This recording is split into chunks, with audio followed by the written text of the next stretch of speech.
नमस्कार दोस्तों, देश में लोकसभा चुनाव खत्म हो चुके हैं। लगातार तीसरी बार भी सत्ता मोदी सरकार के हाथ में आई है, लेकिन लोकसभा चुनाव में अखिलेश यादव ने यूपी में कमबैक कर बीजेपी से ज्यादा सीटें हासिल की हैं। वहीं बीएसपी, जो कि यूपी की बड़ी पार्टी मानी जाती है, उसका चुनाव में खाता तक नहीं खुला है। यूपी में मानो बीएसपी का सूपड़ा साफ होते नजर आ रहा है और इसी को देखते हुए अब मायावती समीक्षा कर रही हैं और उपचुनाव पे नजर बनाए हुए हैं। वैसे तो बसपा ऐसी पार्टी है जो उपचुनाव में अपने प्रत्याशी नहीं उतारती, मगर अब हार से सबक लेकर अपनी जड़ें फिर से मजबूत करने की राह पर है। Party national coordinator Akash Anand को भले ही साफ तौर पर आउट कर चुकी हो, लेकिन अब मायावती के भाई आनंद को बसपा टीम मेंबर की तरह सामने लाकर उपचुनाव और आगे के चुनाव की अहम जिम्मेदारी देने जा रहे हैं। वहीं आकाश आनंद का भी कमबैक हो चुका है। बसपा ने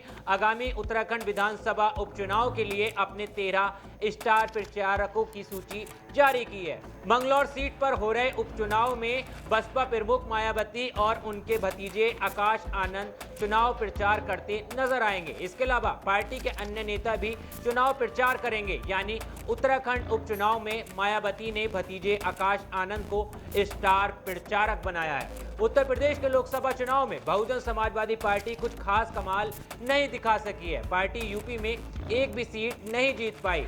अब ऐसे में हार का ठीकरा किसके ऊपर फूटेगा, ये तो आने वाली समीक्षा बैठक में पता लगेगा। आपको बता दें कि पार्टी को आकाश आनंद से काफी उम्मीदें थी, लेकिन वह कुछ खास नहीं कर सके। इसलिए अब उनकी जगह उनके पिता और बीएसपी सुप्रीमो के भाई आनंद कुमार पार्टी में अहम जिम्मेदारी निभाएंगे। बहुजन समाज पार्टी में आकाश आनंद जिस तेजी के साथ आए थे, उसमें सफल नहीं हो पाए। लोकसभा चुनाव प्रचार के दौरान मायावती ने आकाश आनंद को साइड लाइन कर दिया था। तब आकाश आनंद पार्टी के नेशनल कोऑर्डिनेटर थे। आकाश आनंद को मायावती का उत्तराधिकारी भी बताया जाता है। चुनाव से महज कुछ महीने पहले खुद मायावती ने आकाश आनंद को अपना उत्तराधिकारी घोषित किया था। चुनाव प्रचार के शुरुआती दौर में आकाश आनंद ने बीएसपी के लिए खूब पसीना भी बहाया था और अपने कई बयानों को लेकर चर्चा में भी रहे थे। आपको बता दें कि बहुजन समाज पार्टी उत्तर प्रदेश में उपचुनाव कभी नहीं लड़ती थी,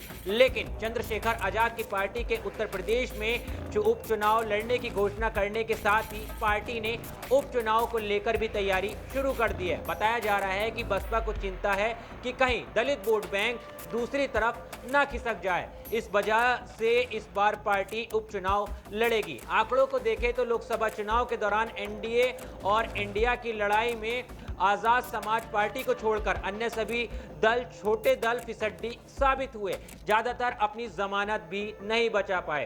पूर्व कैबिनेट मंत्री स्वामी प्रसाद मौर्य सहित अन्य का प्रदर्शन बेहद खराब रहा, लेकिन चंद्रशेखर आजाद ने न सिर्फ अपनी सीट जीती, बल्कि उनकी आजाद समाज पार्टी बसपा से आगे निकल गई। इससे उत्साहित चंद्रशेखर विधानसभा उपचुनाव में सभी सीटों पर उम्मीदवार उतारने की तैयारी कर रहे हैं, जो कि बीएसपी के लिए चिंता का विषय है। अब लगता है कि बीएसपी से मायावती का दलित वोटर कटता जा रहा है और चंद्रशेखर की तरफ ज्यादा आकर्षित हो रहा है। लेकिन इस पूरे मामले पर आपकी क्या राय है, आपके क्या विचार हैं? एक बार हमें कमेंट्स बॉक्स में जरूर बताना।